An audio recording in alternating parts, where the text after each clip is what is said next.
자, 오늘 62가입니다. 언약 밖의 백성이란 제목입니다. 여러분이 오늘 단순히 글이나 이 말이 아니고 정말 여기 중요한 언약에 눈을 뜨는 그런 축복의 예배 시간이 되기를 바랍니다. 언약 밖의 백성, 언약 밖.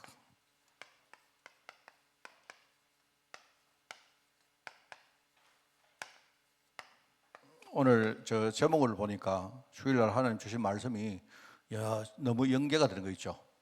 우리 그 성막 문 밖에 있는 사람과 성막 안에 들어온 사람은 분명히 다릅니다. 정체성도 다르고 현주소가 다릅니다. 우리가 안에 돌았는데, 성막 안에 돌았는데 여전히 우리 생각은 밖에 있다면 그건 현주소가 안이 아니고 밖이죠. 그죠? 그러니까 신분을 말하면 그건 우리 정체성을 말한다면, 실제로 우리 생각 속에 우리가 지금 생각 속에 누리고 있는 것이 그게 우리 현주소입니다. 내가 지금 불신앙 속에 있으면요, 그럼 그게 나거든요.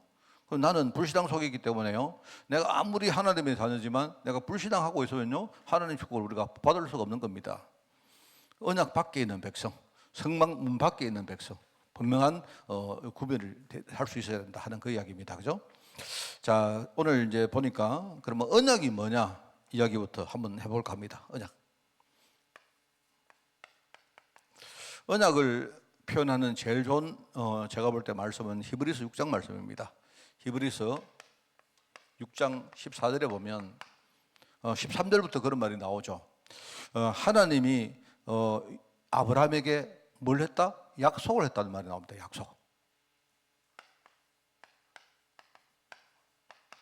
하나님이 약속한 거예요.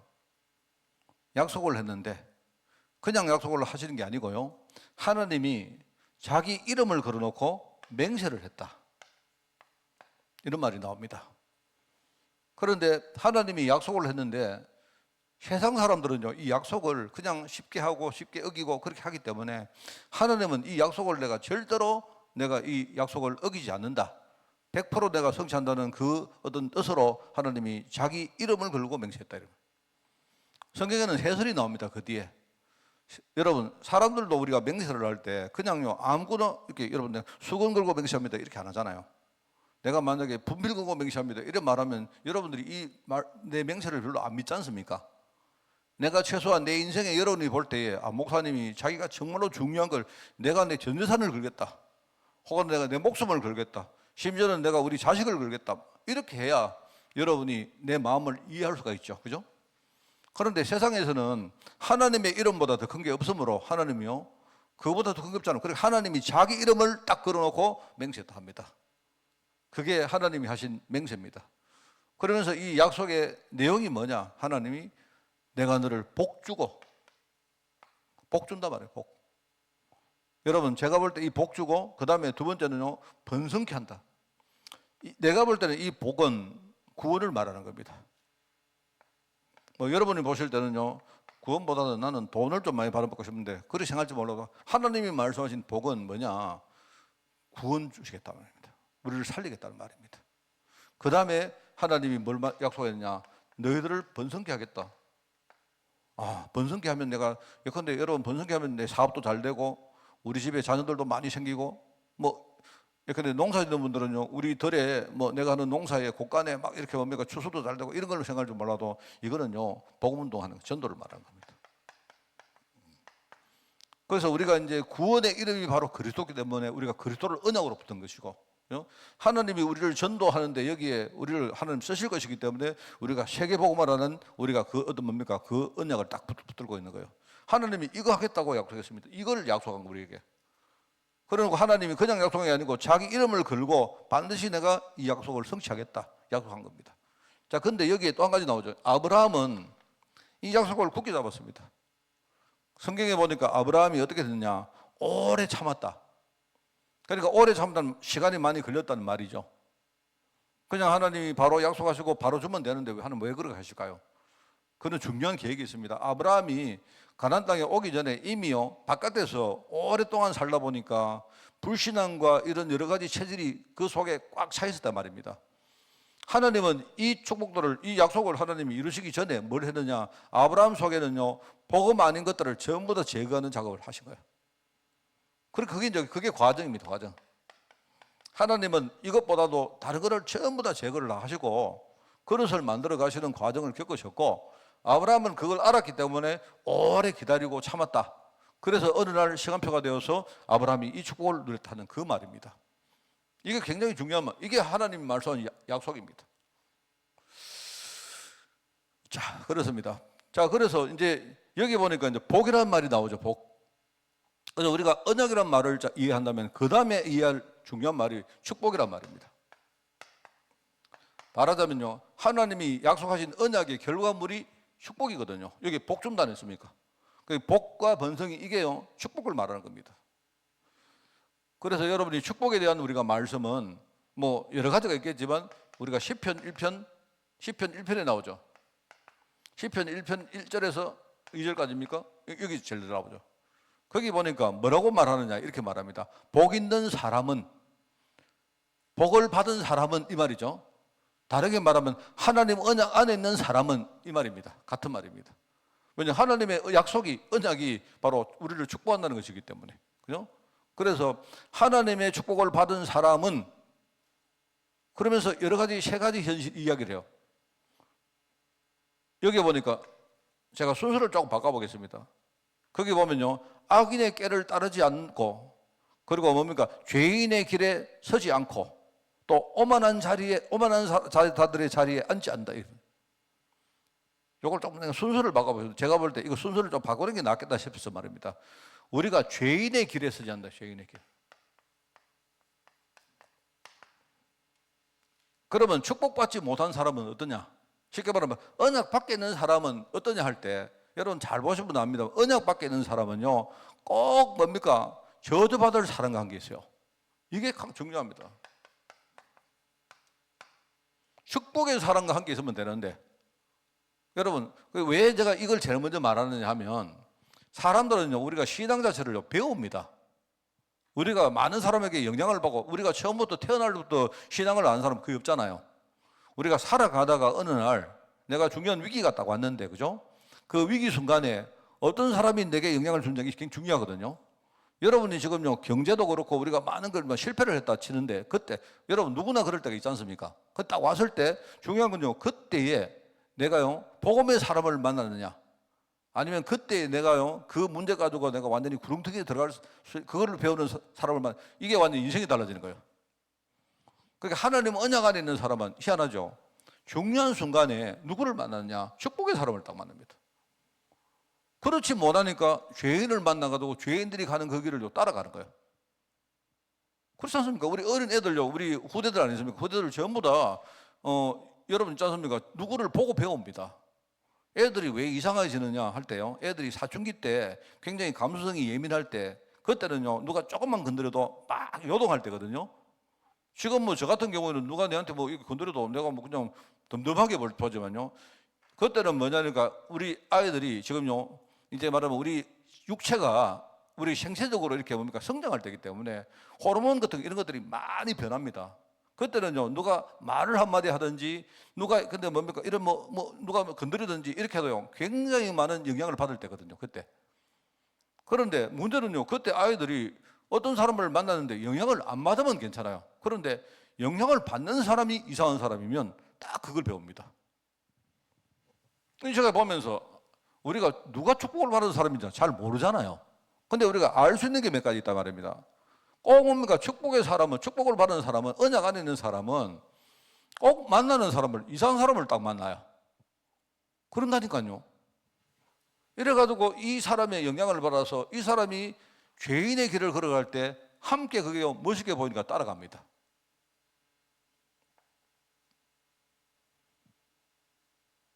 성경에 그렇게 나옵니다. 성경에는.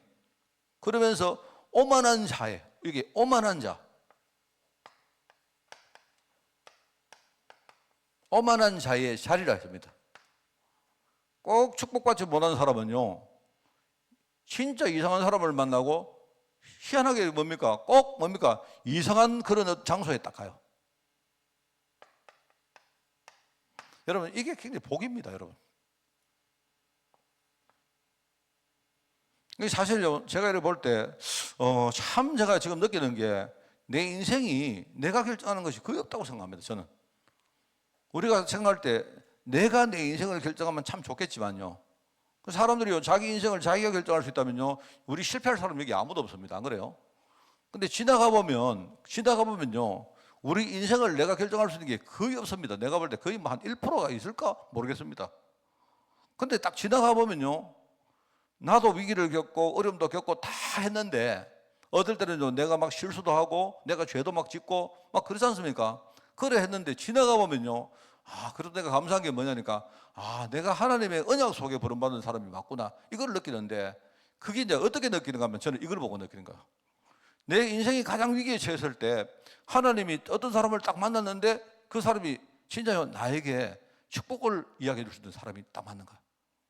이게 제가 볼 때 정말입니다. 저는 이게 막 어떤 마음인가 천금을 얻는 것보다 더 중요하다고 생각한 거예요. 그래서 여러분, 저희들이 우리가 후대를 위해서 기도 안 합니까? 여러분, 우리 후대, 특별히 우리 자식들이 있고 할 때, 여러분 그 자식들이나 자기 손주들이나 그 우리 후대가 귀하지 않은 사람이 누가 있습니까, 이게? 그런데 실제로요, 우리가, 여러분이 만약에 우리 아이가 지금 걸어가는데 얘가, 아까 우리 상호도 그 기도했습니다만요, 예서가 이번에 시험 치는데 예서가 점수 잘 받고 좋은 대학 들어가고, 여러분 그거요 사실 별로 의미가 없는 이야기입니다. 사실은요, 오히려 그 기도할 때에 우리 예서가 앞으로 살아갈 때 진짜 위기 만날 때 축복의 사람을 만나고 축복의 자리에 딱 서고, 이게 훨씬 더 좋은 기도입니다. 내가 볼 때는요. 지나가 보니까 우리가 할 수 있는 게 거의 없더라니까요. 그런 희한하죠. 축복을 못 받는 사람은 꼭 이런요, 하나님을 안 믿는 이런요 불신자들이 딱 자리에 딱 거기 서요. 이래가지고 하나님께 대적하고 하나님께 막 원망하고 이렇게 합니다. 그러면서 딱 어떻게 하느냐, 악인의 꾀를 따른다. 악인의 꾀. 제가 왜 뭡니까 이렇게 순서를 바꿨는가 하면, 우리 인생이 보통요, 어떤 사람을 만나서 영향을 먼저 배웁니다.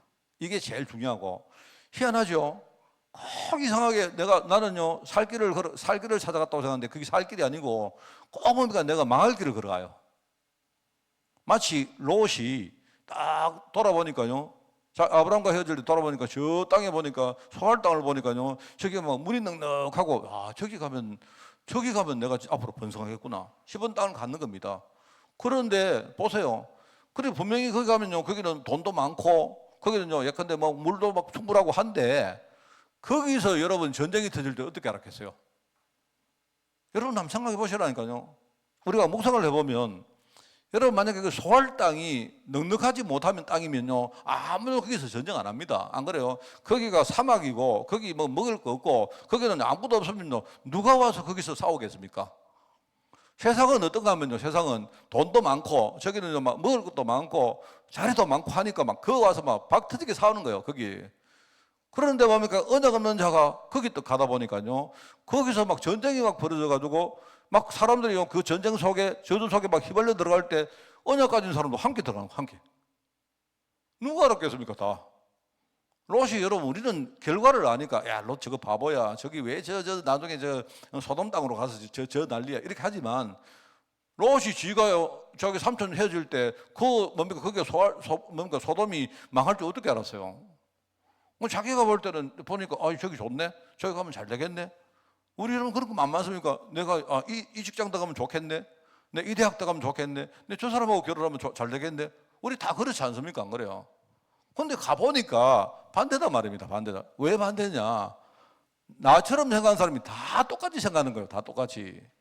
그러니까 돈이 많고 뭔가 잘 되면 전부 다 그거 박터지게 싸웁니다. 그러면 내가 그 사람들을 이기고 찾아올 수 있는 능력이 있으면 되는데, 그렇지 못하면요 내가 거기 끌려 들어가는 거예요. 그게 세상입니다, 여러분. 안 그렇습니까? 그러니까 지는 뭐냐니까, 이게 악인의 꾀인 줄 어떻게 알아요?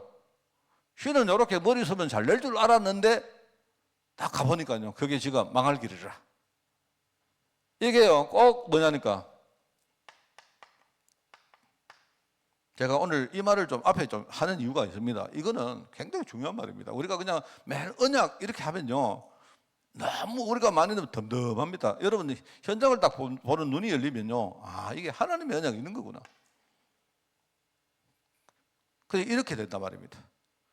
그래서 오늘 여기 보니까 이제 언약 밖의 백성은 누굽니까? 바로 에서 이야기하고 에서. 우리는 알죠. 에서가 이 바보 같은 놈이 이게 장작금 팔아먹고 빙신처럼 동생한테 이제 지금은 그러죠. 근데 여러분 에서 욕할 건 아무것도 없습니다. 저도 그러고 여러분도 그러고 우리도 맨날 에서짓 하고 있어요. 왜요? 평상시에 언약보다 눈이 안 열리기 때문에. 이러다 보니까 자꾸 우리는요 뭔가 열심히 하고 한다고 하는데 잘 될 줄 알았죠. 그럴 리가 없습니다. 그래서 여러분 이걸 제가 말하기 위해서 그 서론을 먼저 이야기하는 겁니다. 하나님은 이걸 약속을 딱 했는데 우리가 이 복을 못 받으면 자꾸 세상 현장은요 나도 모르게 자꾸 죄인의 길에 서고 이래 하는 겁니다. 이 오만한 자의 자리에 앉고 나는 머리를 서는데 여러분 계산해가 자기가 망하려고 계산하는 사람 누가 있습니까? 잘 되려고 계산하죠. 우리 더하기 빼기 다 할 줄 알잖아요. 그런데 이게 알고 보니까 그게 악인의 꾀라. 그래가지고 나중에 후회하고 합니다. 그래서 여기 한번 보세요. 이 말씀을 여러분이 딱 생각하고 여기에 서론입니다. 여호와는 언약의 하나님이시다. 언약 외에는요, 하나님은요, 이거 외에는 다른 데는요, 관심이 없습니다. 하나님은요, 오직 사람 영혼 구원하는 거, 거기만 관심이 있다고. 여러분요, 어디 나옵니까? 디모데전서에 나오지 않습니까? 언약 외에는 하나님이 다른 일을 안 하세요. 다른 데 관심도 없으시고. 그럼 반대로 하나님의 약속은 반드시 이루어집니다. 이사야 40장에 보니까 뭐랍니까? 하나님의 말씀은 영영이 서리라 합니까? 영영이. 그러니까 언약의 백성이 언약을 딱 붙들고 우리가 지금요 정말로 중심을 거기다가 딱 들이기만 하면요, 그러면 하나님이 그때부터 여러분 관심 가진, 제가요 여러분 내 관심이 있는데 우리 후대가 누가요 목사님의 관심을 알고 너무 기특하게 움직인다 이러면요 내가 어떻게 하겠습니까? 내 같은 일은 부족한 사람도요 어떻게 하겠습니까? 안 그래요? 여러분이 저보고 아이고 우리 애 기도해 주세요 이게 아니고요, 내가 기도하겠습니까 안 하겠습니까? 어떻게 하겠습니까? 우리 오다은이가 있는데 다은이가 볼 때 내가 보니까 이 다은이는 내가 우리 교회 뭐 후대들 가운데 막 정말로 전서 기특하다 싶으면요 자기 아버지가 나보고 기도 부탁 안 해도 내가 볼 때 자기 아버지보다 기도 한 100번을 할 겁니다. 내가 그냥 내 마음속에 안 있겠습니까? 안 그래요?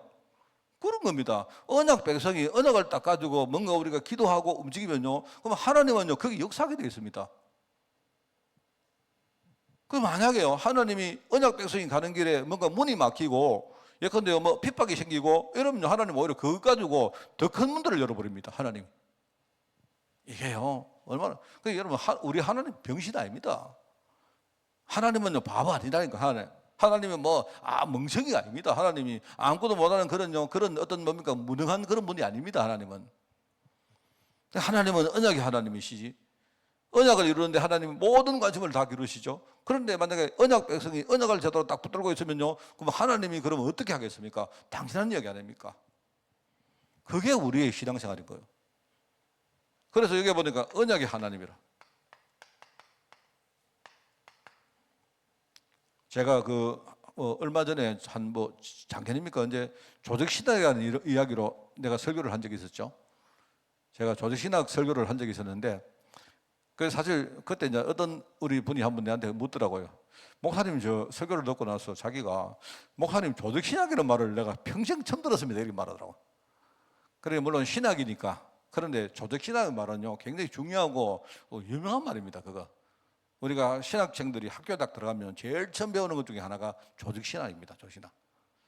그때 이제 뭐냐니까 우리가 성경에 나오는 많은 내용을 중요한 주제를 중심으로 제일 처음에 하나님이 나오고, 그 다음에 그리스도가 나오고, 그 다음에 성령이 나오고, 그 다음에 구원이 나오고, 그 다음에 교회가 나오고, 뭐 이런 식으로 뭡니까? 그 다음에 뭡니까? 재림이 나오고, 이런 식으로 중요한 어떤 테마들을 딱 정해가지고 성경을 전부 다 조직을 했다는 뜻입니다. 조직을. 성경의 내용을 해가지고 하는 그게 조직신학인데, 여러분 거기에 보면 제일 처음에 나오는 게 흔히 말하면 하나님 논이거든요. 신론이고 신론.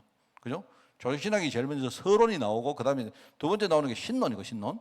신론은 하나님 논인데, 그 하나님 논에 제일 처음에 뭐가 나오느냐? 하나님의 이름이 제일 먼저 나옵니다. 거기 나올 때 하나님 이름이 많죠. 하나님은 여호와고 뭐 많이 나오는데요. 근데 그 중에 가장 중요한 이름이 뭐냐? 하나님은 언약의 하나님이란 말이 나와요. 하나님은 언약의 하나님입니다. 그러니까 우리가 볼 때 하나님이 예컨대 창조주시고, 그 창조를 하셨기 때문에 창조주시고요, 전지전능한 전능자시고 이런 이름들이 쭉 있어요. 있는데 우리가 볼 때 그 하나님과 우리 사이에 가장 중요한 핵심이 뭐냐? 하나님이 내게 약속하신 언약입니다. 그래서 내가 느끼기에 하나님은 언약의 하나님이다. 그래서 여러분 있지 않습니까? 그거를 어디 많이 나오느냐? 아브라함이나 야곱이나 또는 그러니까 이삭이나 이런 요셉이 기도할 때 보세요. 후손들이 기도할 때 뭐라고 말합니까? 특히 야곱이 기도할 때 뭐랍니까? 아브라함의 하나님, 이삭의 하나님. 왜냐니까 할아버지에게 약속하신 그 하나님. 그리고 동일한 약속을 우리 아버지에게 하신 하나님. 오늘 그 동일한 약속을 뭡니까? 나에게 지금 분명히 하실 하나님. 그 하나님을 그렇게 부른 거예요. 언약의 하나님입니다. 그래서 여러분 히브리서에 보면 히브리서 11장이죠. 히브리서 11장은 바로 언약을 믿는 믿음에 대한 이야기입니다. 말하면 우리가 믿음장이라고 말하는데 히브리서 11장은요, 그 언약을 믿는 믿음 가진 사람들이 어떤 축복을 받았는가에 대해서 기록을 하고 있는 장이 히브리서 11장입니다. 또 히브리서 12장에는요, 히브리서 12장에 보면요, 그게 2절에 나오죠. 믿음의 주요 또 온전케 하시는 이인 예수를 바라보자, 이렇게 나옵니다.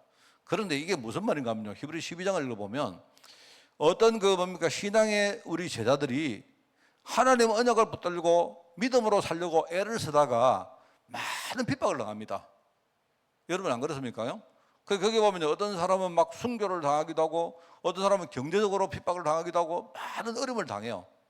그런데 많은 사람들이 그 믿음을 지키려고 그런 핍박을 받았는데, 근데 그 핍박을 받은 제일 1번 타자가 누구냐? 바로 믿음의 주요 우리를 온전케 하시는 바로 예수님이 그랬다 이 말입니다.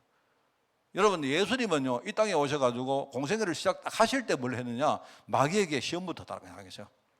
마귀에게, 마귀야, 너 내 한번 시험해봐라. 쉽게 말하면 내가 마귀 너를 완전히 이기고 내가 분명히 마귀 너를 이긴 증거를 우리 후대 제자들에게 내가 물려주겠다, 이 뜻입니다. 그러니까 믿음을 지키려고 하다가 많은 핍박을 당했던 그런 우리 신앙의 선배들이 쭉 나오는데, 그죠? 뭐 거기는 보면요, 심지어는요, 막 톱으로 이렇게 몸을 막 잘라가지고 죽인 사람 나와요. 그게 누굽니까? 그게 나오죠. 그게 우리 선지자 가운데 누구라고 이야기하는데 뭐 진짜인지 가짜인지 모르겠지만요, 그렇습니다. 그러니까 이런 사람도 있었단 말입니다. 그런데 사실은 그 모든 핍박의 시작점이 누구냐? 예수님이셨단 말이에요. 예수님이 전부 다 믿음으로 이긴 분이기 때문에 우리가 이런 핍박을 당할 때 우리는 믿음의 주요 우리를 온전케 하시는 바로 그 예수님을 우리가 바라보게 되면 우리가 어떤 핍박과 고난이 와도 승리할 수 있다 하는 그 말입니다. 그러니까 이거는요, 히브리 12장은 이거는 믿음의 증거고 이거는 승리의 증거죠. 그러면서 마태복음 28장에는 부활하신 주님께서 뭐라고 말합니까? 너희는 가서 모든 민족으로 제자를 삼아라. 그러니까 우리가 제자 삼는 사역, 이 제자요, 내가 세상 끝날까지 내가 너희와 함께 할 것이기 때문에 너희는 신경 쓰지 말고, 어떤 핍박이 와도 그거 신경 쓰지 말고 너희는 제자 삼는 그 사역에 너희 인생을 헌신해라, 이 말입니다. 하나님이 그 약속을 했어요. 그리고 이 일을 하기 위해서 우리를 도우시려고 오신 분이 누구냐? 바로 보혜사 성령님입니다. 그래서 사람들 보고 너희들이 어디 가서 뭘 하기 전에 예루살렘을 떠나지 말고 내가 너희에게 약속한 바로 보혜사 성령을 기다리라 합니까? 이 성령이 너에게 임하시면 너희가 권능을 받고, 여러분요, 나는 옛날에는 이 성령의 어떤 그 개념들을 굉장히 좀 이렇게 좀 내 스스로 이렇게 좀 착각을 했던 것 같아요. 막 우리가 성령 이러면요, 굉장히 이렇게 뜨거운 영이 우리에게 와가지고 내가 이렇게 내 마음도 막 열어주시고 또 막 역사도 하시고 기적도 일으키고 이렇게 생각했거든요. 그런데 맞는데 틀리는 게 아니냐, 맞는 말이긴 한데요. 근데 나는요, 이렇게 항상 그 성령을 언제 찾았느냐? 내가 뭔가 필요한 일이 있을 때 성령을 찾았어요. 쉽게 말하면 내가 오늘 좀 굉장히 뭐 힘이 없습니다, 하나님 힘 주세요, 이럴 때 오늘 성령께서 내게 역사해서 오늘 힘 주십시오, 이렇게 기도했단 말입니다. 그리고 또 내가 뭔가 지금요, 내가 이루고 싶은 뭔가 있지 않습니까? 하나님 오늘 성령께서 역사하셔서 오늘 여기에 기적을 일으켜 주옵소서, 이렇게 기도했어요. 그런데 이제 그게 이제 내 말이 뭔 말인가 하면요, 이게 내가 느끼는 성령은 항상 가만히 계시다가 마치요. 예, 근데 저는 안 해봤는데, 저는 술을 안 먹기 때문에 안 해봤는데요. 요즘은 식당에 가니까요. 한 번은 내가 식당에 갔는데 어떤 식당 주인이 이야기하더라고요. 손님, 혹시나 오늘 술 드실 것 같으면요, 미리 대리운전 기사를 대기시켜 드릴까요? 이러더라고요. 그리고 나 술 안 먹는데 이러니까, 왜 그걸 묻는데 이러니까, 오늘 자기들이 쓰는 그 대리운전 하는 거기에 사람이 막 모자라가지고 빨리 미리 그 약속을 해놔야 됩니다. 이렇게 얘기하더라고요. 그러니까 마치 뭐냐니까, 내가 쉬고 술 먹다가, 내가 쉬고 혼자 술 쉬고 먹다가 말입니다. 갑자기 이제 집에 가야 되네? 내가 운전 못 하겠네? 보자, 대리운전기사, 성령님, 오세요. 마치 내가 이렇게 생각했단 말입니다, 나는. 내가 꼭 필요하면, 내가 안 부르면 필요 없는 거 아닙니까? 근데 그게 아니고요. 내가 알고 보니까 하나님이 나를요, 복음운동하는 데 쓰시려고 처음부터 딱 작작을 하셨는데, 그래서 하나님이요, 나를 도울 분으로 성령을 미리 내게 딱 보내놓으신 거예요. 그거는 내가 필요해서 부른 게 아니고, 뭔 말 알겠습니까? 그러니까 쉽게 말하면 내가 필요한 것만 주시는 분이 아니고요, 하나님을 뜻을 이루기 위해서 하나님이 내게 보내신 분이 누구냐? 성령님이시단 말입니다. 이분이 내가 몰랐죠. 내가 몰랐는데 그분이 내 안에 계시고, 우리 내주한다 하잖아요. 이분이 내가 몰랐는데 나를요, 세밀하게 인도해 주시고, 그리고 성령께서요, 필요할 때마다 내게 역사했는데, 내가 얼마나 영적으로요, 내가 무지했는지, 성령이 역사하는지 그것도 몰랐던 거예요. 지나가 보니까 성령이 처음부터 계셨구나. 바로 마태복음 28장대로 뭐냐니까, 세상 끝날까지 내보고, 광채야, 내가 세상 끝날까지 너와 항상 내가 함께 하겠다, 이 약속을 하셨던 거예요. 그러니까 내가 그 덕에 내가 지나가 보니까요, 진짜 내가 위기 순간에 하나님의 내가 인도를 받고, 아까 이런 축복을 받았던 거예요. 내가 지금 생각해 보니까 얼마나 감사합니까? 그러니까 우리가요, 오직 성령의 충만 받으면 너희가 권능 받고 진짜 땅 끝까지 우리가 복음 증인된다. 이 말이 얼마나 대단한 말입니까?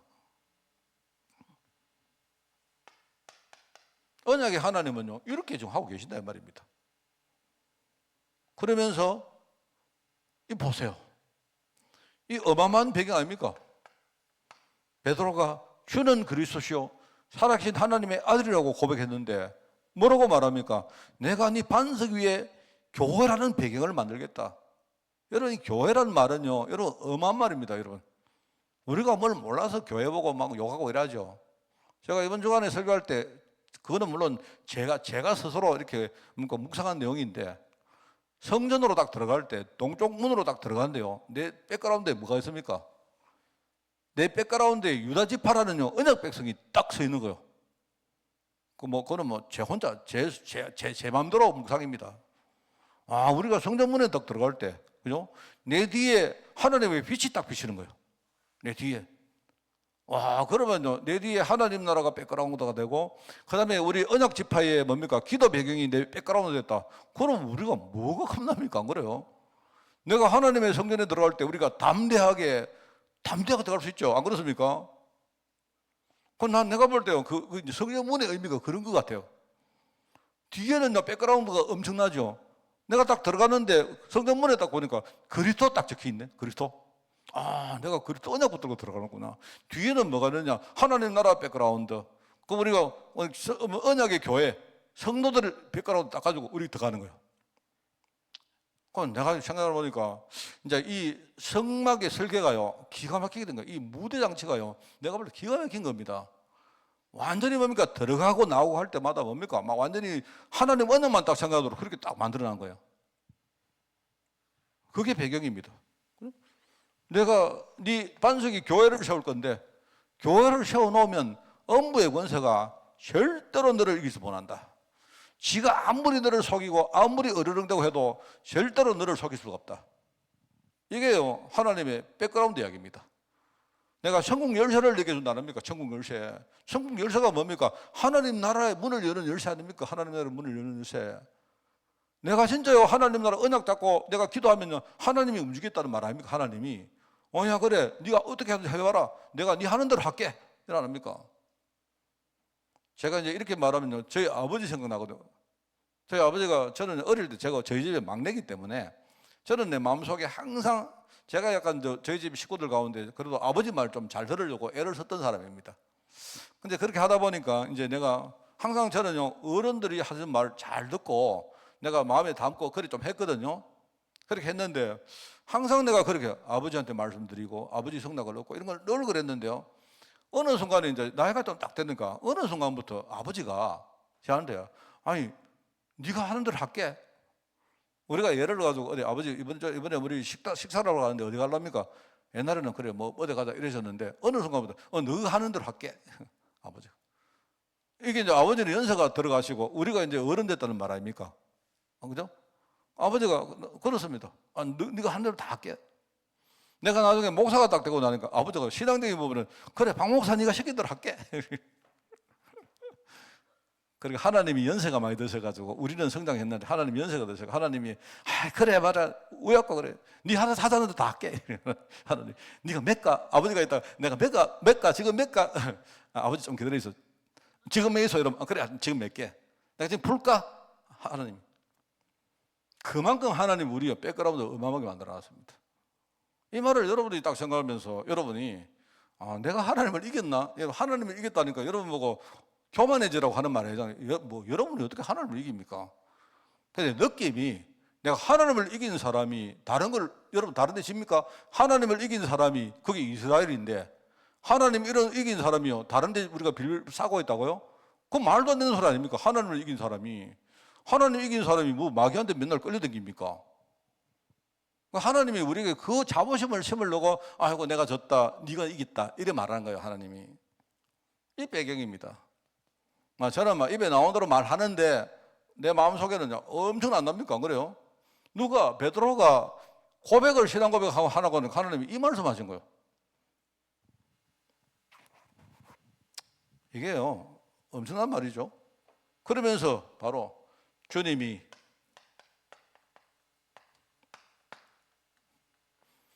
너희들이 이 땅에서 너희들이 사명을 완수하는 그날 내가 다시 올 것이고 그 죄야 이 땅이 끝이 올 것이다 이 말입니다. 그래서 저는요 이게 언제 끝이냐 이게 아니고요 사람들은 재림 이러면 언제 주님이 오실까 이렇게 말하는데 저는 거기 관심 없습니다. 주님이 언제 올지 그건 제가 모르고 그런데 뭐냐니까 주님이 이 말은 제가 느끼기에는요 주님이 오실 때까지는 끝난 게 아닙니다. 끝난 게 아니에요. 그 말로 느끼는 거예요. 오늘 내가 완전히 끝난 것처럼 보이는데 끝 아닙니다. 알겠죠? 주님이 오셔가지고 이제 오늘 끝 해야 끝이요. 우리가 여러분 축구도 보고 안 그럽니까? 축구도 보고 야구도 보고 하잖아요. 여러분이 경기가 딱 끝날 때까지 조마조마할 때 많습니까? 우리가 뭐 축구도 옛날에 보니까요, 막 이렇게 마지막 순간에 막 몇 골 들어가가지고 막 뒤집어 이런 거 많이 있잖아요. 그러니까 뭐냐니까요. 심판이 호각을 불 때까지는 끝난 게 아닙니다. 대충 얼마 남았다고 말하면 대강하다가 지는 그런 사람 많잖아요. 그러니까 끝은 언제 오느냐? 주님이 오셔야 끝입니다. 끝이다. 이 말입니다. 그러면서 언약의 열쇠는 뭐다? 언약의 열쇠는 바로 그리스도, 기름 부음 받은 자 바로 그리스도 예수님이시다.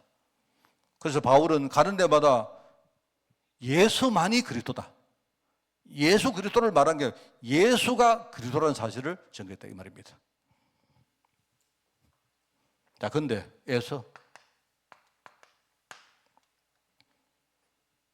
여러분 언약 받기 백성들이 하는 짓이요. 그게 순서가 있습니다. 첫 번째는요, 뭐냐니까 일단은 무지합니다. 무지. 언약이 뭔가를 잘 몰라요. 언약이 얼마나 큰 축복이고 이게 얼마나 귀한 것인지를 사람들이 잘 모른다니까요. 그렇습니다. 언약을 무시하는 사람들 왜 무시했느냐? 무시라는 말의 뜻이 뭐냐? 무시는요 유념해서 안 봤다는 뜻이거든요. 무시라는 말은요 내가 이렇게 다 유념해서 안 쳐다봤단 말입니까? 무자는요 없을 무자고 시자는 우리가 본다는 말 아닙니까? 그죠? 그러니까 내가요 만약에 뭐 중요한 게 있으면 여러분이 딱 볼 거 있을 거 아닙니까? 여러분이 만약에 손에 다이아몬드가 있으면 이게 귀한 걸 아니까 이거를 딱 우리가 지키잖아요. 안 그렇습니까? 그런데 이게 얼마나 귀한지를 모르니까 이걸 듣고 딴짓하는 거예요. 딴짓. 그러니까 우리가 무시를 하는 이유가 뭐냐? 일단은 무지해서 그런 거 무지해서 잘 모른다니까. 이 가치를 잘 모른다니까요. 언약에 대한 무지입니다. 그러다 보니까 하나님이 모든 축복을 언약 속에 다 해놨는데 이거를요 잃어버린 거예요.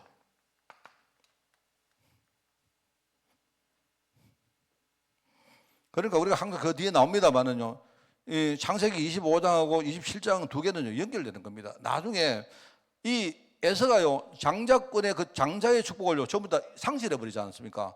그거 왜 그러냐? 처음에 무지해서 그래요. 무지하다 보니까 무시한 거예요.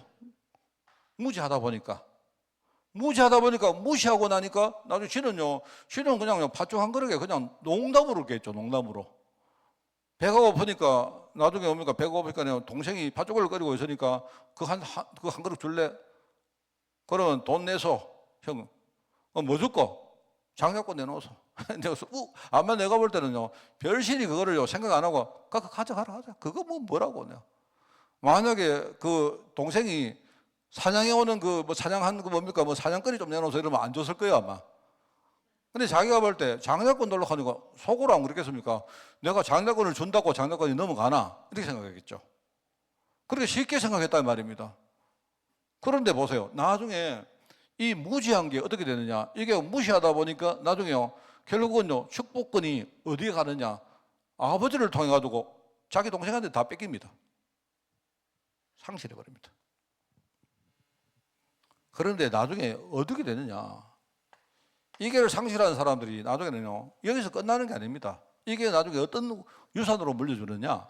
우리 후대들이요 나중에는요 하나님 언약을 방해하는 거기에 쓰임받는. 그래서 제가 저번에 말했죠. 오늘 이제 이 에서 이야기가 나오는데 이 에서가 에돔족입니다. 에서의 별명이거든요. 그게 창세기 25장에 나옵니다. 에돔이란 말은요 에서의 별명, 에서라는 사람, 에서가 본명이고 별명인데 이 에돔이란 말 뜻이 뭐냐면 에서가요 굉장히 얼굴이 붉고 그랬던가 봐요. 그러니까 사람이 이제 혈기방장하다 보니까 사람들이 막 우락부락하고 얼굴이 막 벌겋고, 우리 안 그러면 샌님들이 집에서 뭡니까 뭐 예컨대 이렇게 이렇게 공부만 하고 햇빛도 안 쬐고 이런 사람들은 얼굴이 붉은 게 아니고 주로 얼굴이 좀 희잖아요. 안 그렇습니까? 근데 이제 에서는 뭐냐니까 막 계속 뭔가 막 덜해가지고 사냥만 하고 이러다 보니까 막 건강하고 이러다 보니까 얼굴이 막 붉은 거예요. 이래가지고 붉다는 의미로 이 사람의 별명이 바로 에돔입니다. 에돔인데 이 에서가 장자권을 따비. 그래 나중에 그 에돔족의 후손족에 누가 나온 줄 아세요? 대표적으로 내가 얼마 전에 설교했던 세습니다. 거기서 후손족에 나온 사람이 헤롯 왕입니다. 헤롯 왕. 그 헤롯이 바로 이두메 사람이에요. 이두메가 에돔입니다. 에돔. 나중에 이 헤롯이 뭡니까? 한참 후지만 나와가지고 뭐 하느냐요? 예수님을 죽이려고 하고 헤롯 성전 막 만들어가지고 이상한 짓을 합니다. 내가 볼 때 그거 전부 다 어디서 왔냐? 결국 여기서 시작된 거예요, 사실을. 이제 그런 이야기입니다. 에서는 언약을 무시했다. 왜 무시했냐? 모르니까. 창세기 4장에 보니까 가인 모르니까, 언약을 모르니까 불만이 많았겠지. 왜 나는 하나님께 내가 제물을 드렸는데 왜 내 제물을 안 받으시고 동생이 드리는 그 제물만 받았습니까? 하나님 대답이 뭡니까? 언약 모르니까. 언약 없는 제물이니까. 피 없는 제물이니까 하나님 안 받은 거예요. 피 없는 제물이니까. 창세기 6장에 보니까 네피림 시대의 모든 사람들 보세요. 이 사람들이 합리적이죠. 산 위에 여러분이 배를 만드는 뭡니까? 노아가 합리적입니까?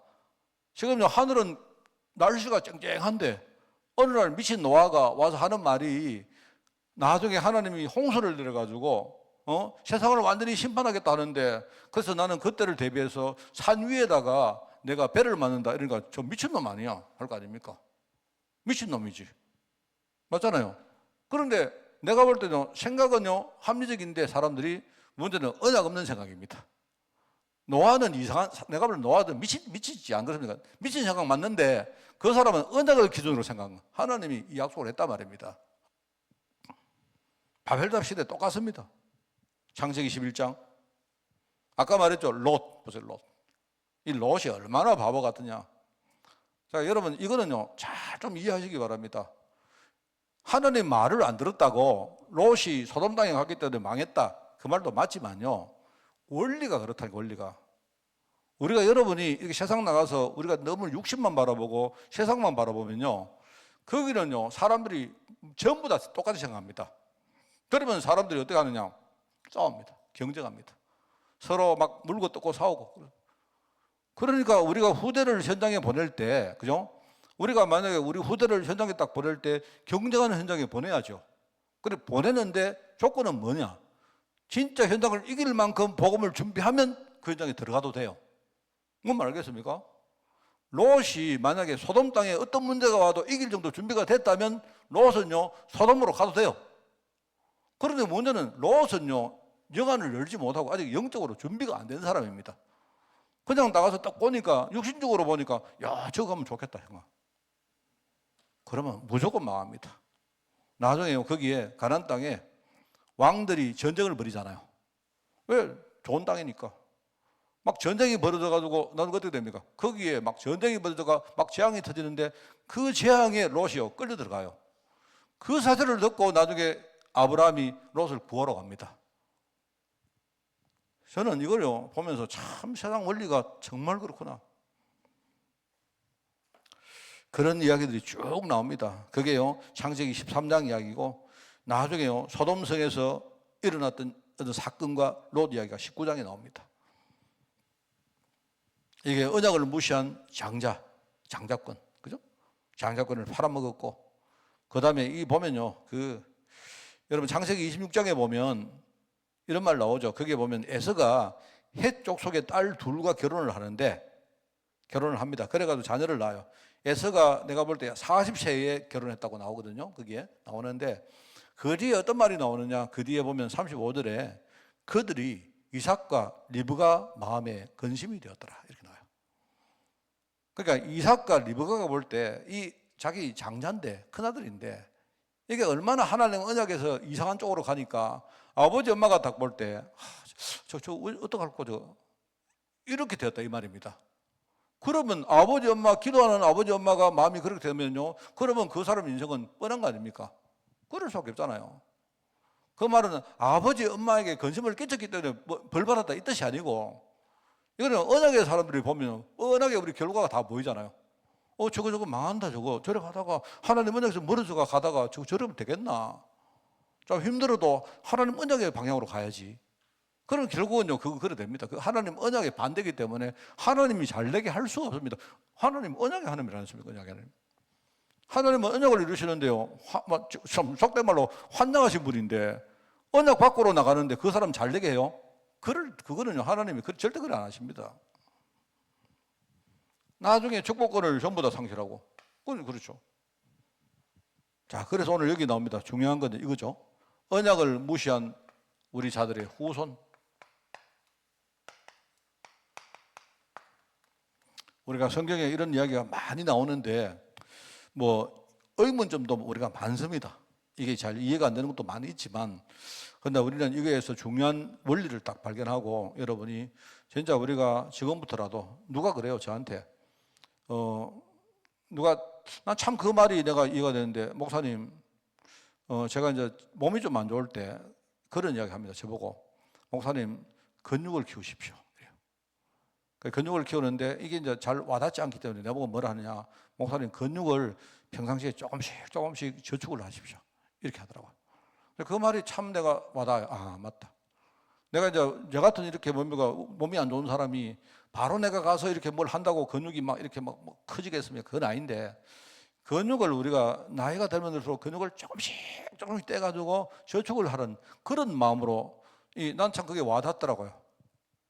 그래서 저는요 지난번에 우리 홍 집사관한테 이야기하는데 저금통을 하나 딱 만들어가지고 홍 집사가요 자기가 매일매일 우리 후대를 위해 가지고 기도하는 내용들을 이렇게 적어가지고 말하자면 그 돼지 저금통에다 저금을 한대요. 저금을 한답니다. 이거 지금 메시지 듣고 있으시던데 참 내가 와닿아요. 그래. 그리고 영적 축복들을 우리가 실제로 조금씩이지만 저축을 하자. 그게 하나의 행사 프로그램이겠지만 와닿는 게 있지 않습니까? 우리가 한 번에 뭘 많이 못 만들잖아요. 근데 평상시에 조금씩이라도 그러면은 나중에 우리 후대가 한 10년쯤 후에 만약 그 저금통을 딱 떼가지고 우리 엄마가 나를 위해서 어떻게 기도했는가 간단하게라도 아마 내가 볼 때 상당히 의미가 있다고 생각해요. 그래서 내가 이제 그러면서 목사님을 위해서도 저축하겠다 하더라고 나한테.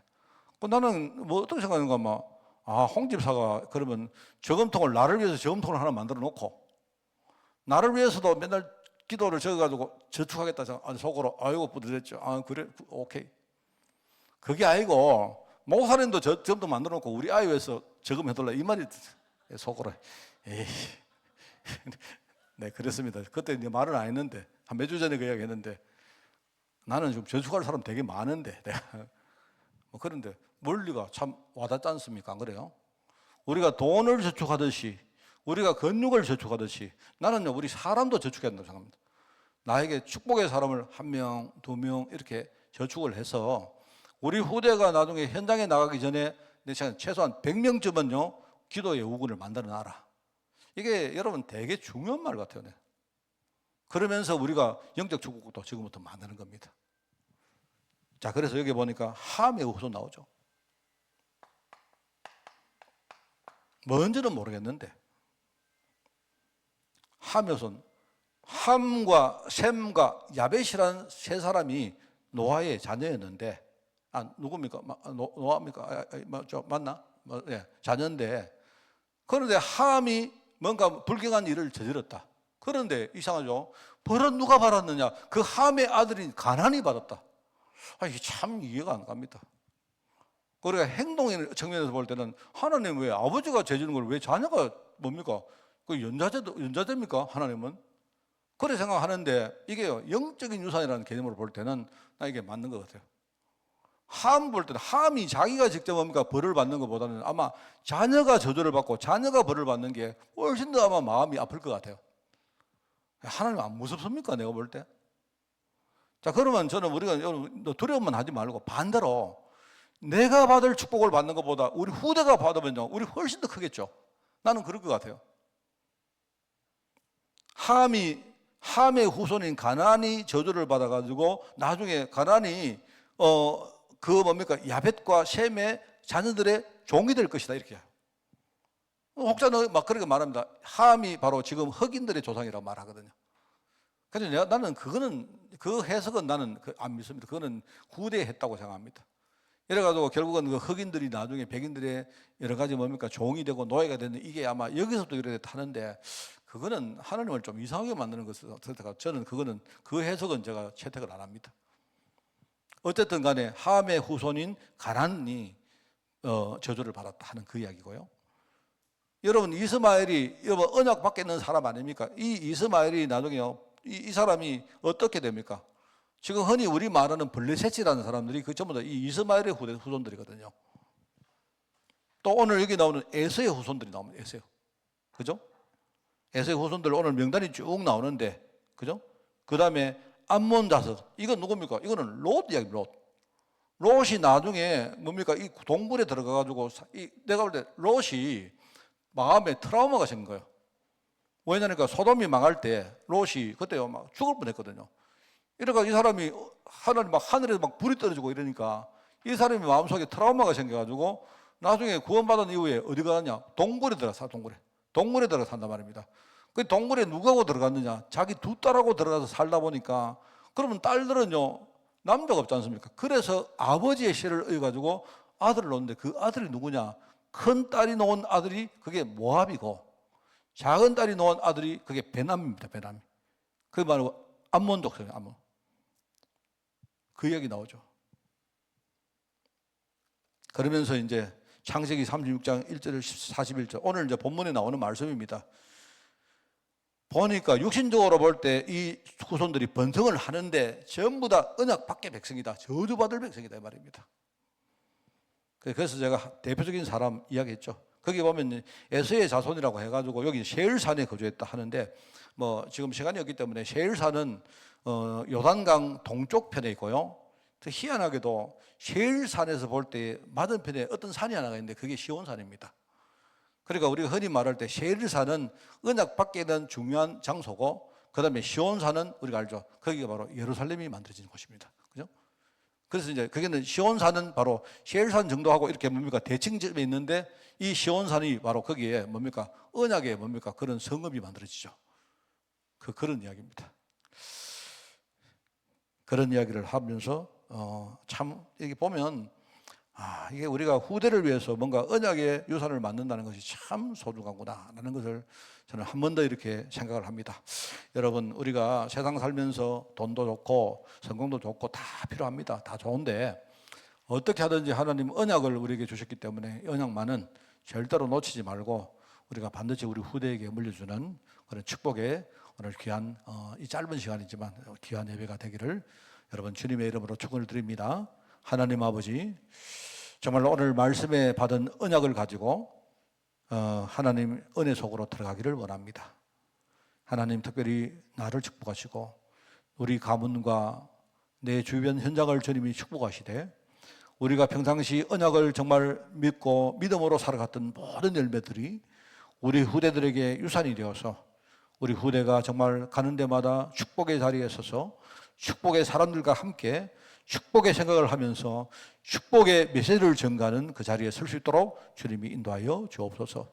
우리는 정말 이런 제자를 키우고 이런 후대를 키우는 교회가 되게 하시고 우리 교회가 정말 이 일에 하나가 되어서 함께 우리가 올인할 수 있도록 우리 모든 죄종들을 축복하여 주옵소서. 하나님 감사드립니다. 예수님의 이름으로 기도드리옵나이다. 아멘.